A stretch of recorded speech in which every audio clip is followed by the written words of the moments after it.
Por que o mundo está ficando menos colorido? Uma pergunta interessante, mano. Dá uma olhada nessa foto de um engarrafamento do passado. E agora dá uma olhada nessa outra foto de um engarrafamento do presente. É só cinza e preto, vamos ver. Ó, tinha carro amarelo, vermelho. Nossa, olha, só carrinho bonitinho também, hein? Ó, amarelo eu acho que era muito presente. Amarelo, nossa, azul claro, velho. Acho que eu nunca vi um carro azul claro na minha vida. Alguma coisa chama atenção pra você quando você compara essas duas imagens? Eu tenho certeza que sim, até porque você já viu o título do vídeo. Antigamente os carros eram muito mais coloridos, mas hoje em dia, como você já deve ter reparado quando você andou na rua, a grande maioria é branca, preta ou prateada. E isso não é só uma impressão. E um vermelhinho ali no máximo, tipo assim, azul, azul, claro, ainda por cima nada. Amarelo, meu Deus. Dados da Senatran, que é a Secretaria Nacional de Trânsito do Brasil, Eu vou chutar aqui, eu acho que o cinza é o que mais tem. segundo o levantamento feito no ano passado, 2 em cada 3 carros nas ruas brasileiras são da cinza. escala de cinza. O branco tá em primeiro lugar no pódio com mais de 25 milhões de unidades. Depois vem o preto com 22 milhões. E o prata com...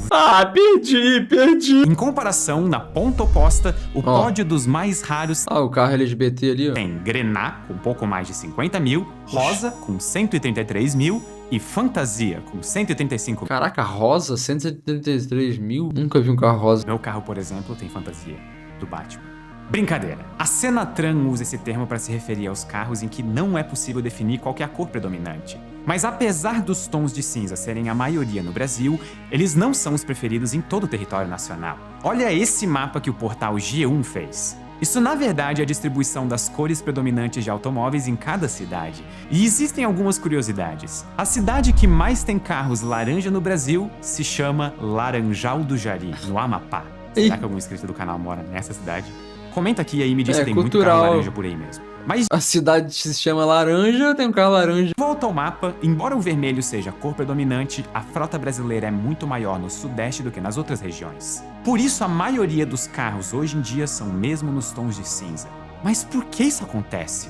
A principal explicação é o dinheiro. Por alguns motivos. Dinheiro? Primeiro porque varia... Não, eu achei que era por causa do gosto, né, velho? Porque assim, eu sou um cara que gosto do minimalismo. Eu não sou... o mundo tá ficando menos colorido, feio, parece uma clínica. Pra mim tá ótimo, eu gosto assim. Pra ter noção, teve uma vez que eu fui viajar pra cidade da minha namorada e lá tem as avós dela. E, velho, tinha uma roupa do sofá assim, com tantas cores, que eu não sei nem te dizer quais foram, porque era tanta que eu fiquei estressado. Pra mim, quanto mais cor no ambiente, mais estressado eu fico. É igual igual esses dias minha mãe comprou um lençol pra mim de cama, aí adivinha a cor. Tu não vai adivinhar, porque é vinho. Tipo assim, o ambiente aqui é branco, preto, cinza, aí vinho. Aí ela comprou outro, ainda pior, que é um verde musgo. Custa mais caro. E em tempos de busca desenfreada pelo menor custo e pelo maior lucro, as montadoras optam por gastar menos dinheiro com a pintura. Afinal, sai muito mais barato escolher 2 ou 3 cores principais e fazer um monte de carros parecidos do que ficar produzindo modelos únicos e criativos com várias tonalidades diferentes. Outro fator é que alguns dos principais clientes das montadoras hoje em dia são as locadoras, que optam por cores tradicionais para evitar dificuldades na hora de alugar os automóveis. Fora que também tem muito... porque se o lugar constrói um carro verde, brilhante, vai ter menos clientes querendo aquela cor, né? Então eles botam cinza lá, dane-se, que é mais fácil. Que compra carro já pensando em revender no futuro. E aí fica com medo de não encontrar um comprador interessado se o carro fosse, sei lá, rosa choque. O grande problema nisso é que as ruas acabam perdendo a cor. E os engarrafamentos ficam ainda mais entediantes. É cada vez mais raro você conseguir dar um tapa no seu amigo quando você vê um Fusca azul. Eu nunca fiz isso e odeio quem faz. Então, se me ver na rua, nunca faz isso comigo. A Fiat da Itália até anunciou que não iria mais produzir carros na cor cinza. Fusca azul, toma! Muito engraçadinho! A ideia pode ser interessante, mas não é o suficiente. Até porque a falta de cor no mundo não se resume só aos carros. Na verdade, quase todos os objetos ao nosso redor ficaram menos coloridos ao longo dos últimos séculos. Por quê? E isso está comprovado em um estudo incrível feito pelo Museu da Ciência do Reino Unido, e que pode ser resumido basicamente nessa imagem. Para chegar a essa conclusão, o laboratório digital do Museu da Ciência examinou fotografias de 7.000 objetos diferentes fabricados ao longo dos últimos 200 anos. E foram objetos de todo tipo, desde câmeras até telefones, relógios, máquinas de escrever Enfim, tinha de tudo. O objetivo desse estudo era contabilizar todos os pixels, ou seja, todas as unidades de cor presentes nas fotografias de cada Caraca. objeto. E os pesquisadores, então, separaram as imagens pelo ano da fabricação dos objetos e aí chegaram a esse gráfico. Observe os pixels pretos, brancos e cinza no início dos anos 1800. Eles ocupavam uma porção relativamente pequena na parte de cima do gráfico, mas com o passar do tempo,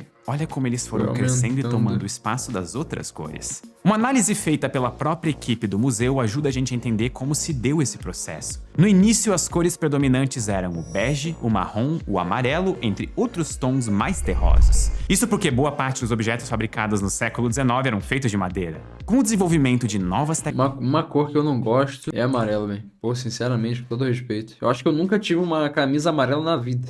E eu pretendo nunca ter. tecnologias, outras cores começaram a ser utilizadas Só se o Free Fire produzir uma camisa amarela, aí ao eu... longo dos anos 1900. Mas é só lá para metade do século que a gente vê uma expansão maior do azul, do verde, do vermelho e de outras cores mais vibrantes. E um dos motivos foi o advento de uma tecnologia muito específica: a TV colorida. Com a possibilidade de divulgar os seus produtos em tons que iam muito além do preto e do branco, os empresários passaram a apostar cada vez mais na magia das cores. Os filmes dos cineastas e os clipes dos artistas também ajudaram a colorir as telas. E o movimento de contracultura espalhou ainda mais tinta na vida de muita gente. A cultura hippie e a era do Flower Power trouxeram uma estética inovadora e o mundo se viu mais colorido do que ele jamais tinha se visto antes. Pô, imagina na época, pra quem sempre viu TV em preto e branco e do nada, pum!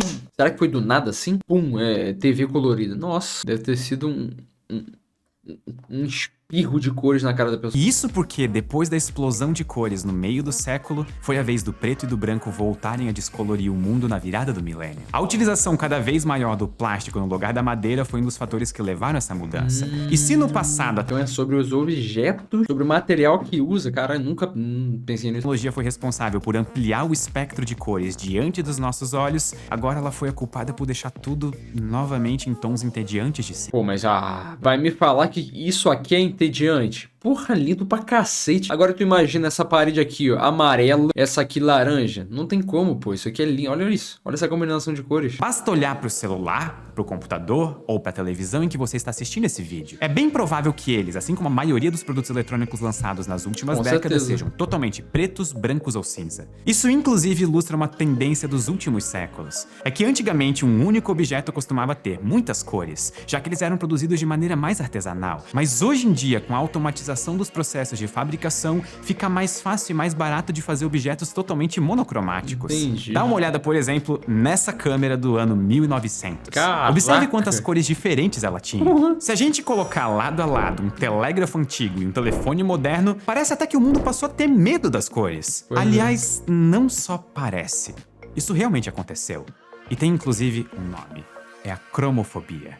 Puta, medo de cor é brincadeira, hein? Essa palavra define a aversão que muitas pessoas têm Ah, mas eu posso ter cromofobia? de usar uma ou várias cores no dia a dia. E em alguns casos pode até ter realmente uma origem patológica, ou seja, uma síndrome em que o paciente se sente mal, com ansiedade, só de ver uma determinada cor. A aversão a cada cor, inclusive, Ai, amarelo, tô ansioso. Não, mas tipo assim, é real, mano. Eu posso ter isso aí, qual que é o nome? Não sei o que, fobia. a leucofobia é o medo do branco, a prasinofobia do verde, a xantofobia do amarelo. Pô, isso aqui realmente existe, velho. Medo de cor? Oh, é muita viadinha. E nesses casos, o paciente precisa de acompanhamento profissional com tratamento psicológico. Mas são situações muito raras. O que é mais comum é que essa aversão seja motivada por motivos muito mais bobos. Como o machismo, que faz alguns homens não usarem rosa. Ou a homofobia, que fazem eles, sei lá, Ah, pode ser, né? Ah, eu odeio rosa. Quando eu vejo rosa, eu já...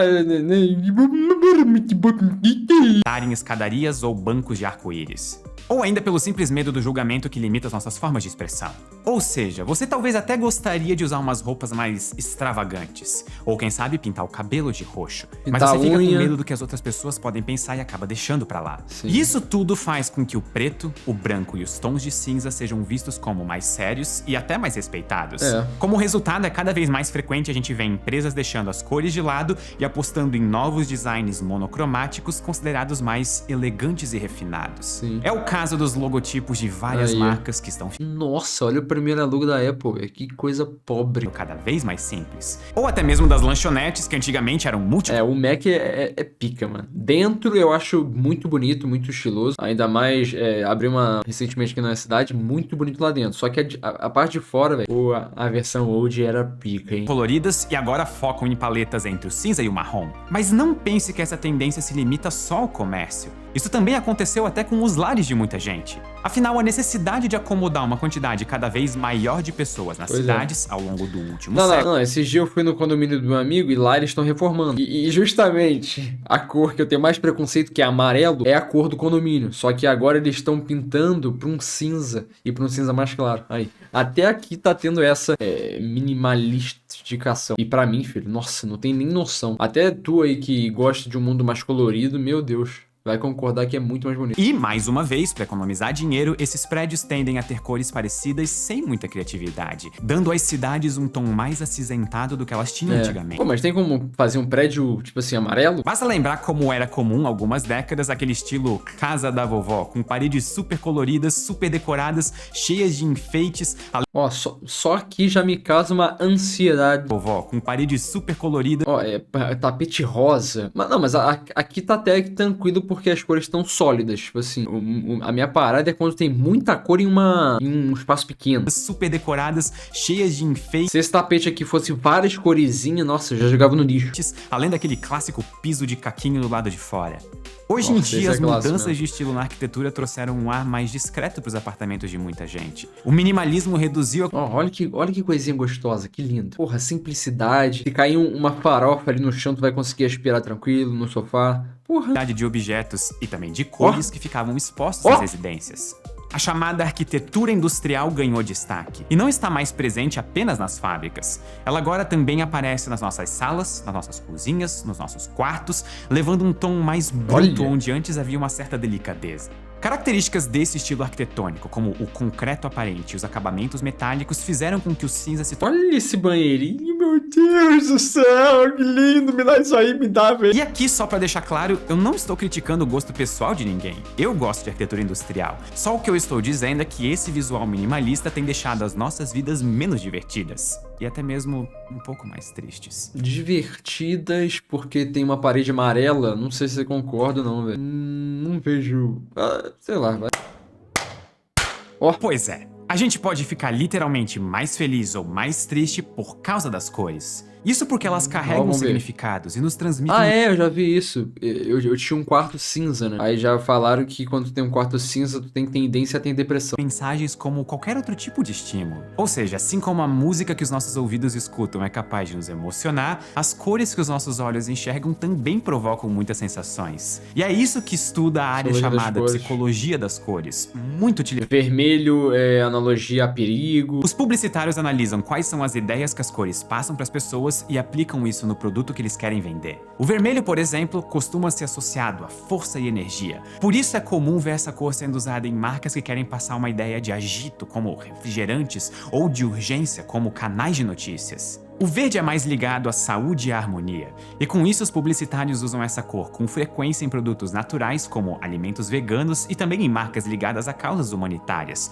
como ONGs de defesa do meio ambiente, por exemplo. Assim, cada cor acaba ganhando seu significado próprio, com marcas e produtos associados a cada ideia. O preto é ligado à elegância, o laranja à alegria, o azul à segurança, o roxo, a criatividade. E assim segue, ao longo de todo o espectro de cores. E tem vários significados. Dependendo da área, tem algum significado. Igual, em relação a pop-up, a site. Não é muito bom você usar uma cor vermelha, porque dá a ideia de perigo, dá a ideia de sabe? Mas qual a cor que me deixa mais feliz, ô Ciência Todo Dia? Isso é usado não apenas para ganhar dinheiro, mas também com outros objetivos. Alguns, inclusive, bem inusitados. Na Suíça, por exemplo, alguns presídios têm as celas pintadas de rosa. A intenção é acalmar os presidiários, já que essa cor é associada à tranquilidade. Por esse mesmo motivo, o vestiário dos visitantes do estádio da Universidade Americana de Kinnick também é todo cor-de-rosa. A ideia é que os atletas adversários entrem no campo relaxados, menos ligados na partida. Só é importante deixar claro que tudo isso é psicologia. Ou seja, não existe nenhuma substância no pigmento da tinta, por exemplo, que provoque uma reação física para tranquilizar ou irritar as pessoas. Aliás, nem os animais. Caso você não saiba, aquela história do touro ficar nervoso com o vermelho é coisa de desenho animado. O que realmente provoca o touro são os movimentos feitos pelo toureiro no tecido, e não a cor do tecido. Mas voltando para os seres humanos, ainda que os significados das cores sejam psicológicos, isso já faz toda a diferença. Primeiro porque o aspecto psicológico é fundamental para o convívio do ser humano em sociedade, e as cores têm um papel cultural muito grande nesse sentido. Um exemplo bem comum disso está todo dia na nossa vida, e você talvez nem se deu conta. Eu estou falando do semáforo, ou se você for de São Paulo, do farol, ou se for do Rio, o sinal, ou se for de Santa Catarina, meu caso, sinaleira. Enfim. Por sinaleira é sacanagem. Mas é curioso observar justamente como, seja qual for o nome que você der... Ó, tu tá ligado na sinaleira, né? Na sinaleira. A sinaleira tá vermelha ainda. Mas é curioso observar justamente como, seja qual for o nome que você der, ou até mesmo de qual idioma você estiver falando, praticamente o mundo inteiro sabe o que significa cada uma dessas cores. Quer dizer, alguns motoristas eu acho que não entendem que o amarelo é pra ir freando e não pra sair acelerando. Mas enfim, o que eu quero dizer é que o significado... Eu vou acelerando mesmo. Tô um pouco me ferrando. Tô brincando. E no fim das contas, essa é a grande dica que eu dou pra quem não quer se ver refém de um dia a dia cada vez menos colorido. Você não precisa viver a sua vida em 50 tons de cinza. Dá pra mudar essa realidade mesmo com hábitos simples no cotidiano. Pense, por exemplo, na possibilidade de dar uma renovada no guarda-roupa. Um estilo que surgiu nos últimos anos é o chamado dopamine dressing, que defende justamente o uso de tecidos coloridos e estampas arrojadas para dar uma alegrada no dia a dia. Quem sabe não vale a pena experimentar, para descobrir se ele combina com você. Porra, se eu pego uma roupa dessa aqui... Olha, nossa senhora, isso aqui já me dá raiva. Ai, dá vontade de... Justamente o uso de tecidos... Essa roupa aqui... Nossa, imagina eu com uma camisa amarela e umas flores azul, tá louco. Quem sabe não vale a pena experimentar, pra descobrir se ele combina com você. Posso experimentar. Já na hora de... Uma cor que eu nunca gostei muito foi o vermelho. Só que hoje em dia eu tô com uma vontade de usar uns vermelhos. Para sua casa, dê uma chance, por exemplo, à arquitetura tropical. É um estilo marcado pelo uso de muitas cores e plantas, ideal justamente para um país que... No meu caso é uma parada mais de gosto. Eu gosto muito de cinza, branco, preto, a cor emadeirada. Caim, tu gosta de madeira? Em resumo, é importante procurar as cores onde elas estão. Respire o verde da natureza e mergulhe no azul do mar. Admire o laranja do pôr do sol e o brilho das estrelas brancas em meio ao preto da noite. Frequente museus, tire muitas fotos, se entregue à beleza da arte, das pinturas. Não pode tirar foto em museu. Do cinema. Pelo menos no meu aqui da minha cidade não pode. Aproveite todas as cores que a vida tem pra oferecer. E mesmo quando o mundo teima em deixar tudo na escala de cinza, tá até babando. Não se permita jamais viver na monotonia. Muito obrigado e até a próxima. Eu tô tranquilo na minha motonomia, mas eu acho que eu tenho medo de cor mesmo. Muita cor grudada, né?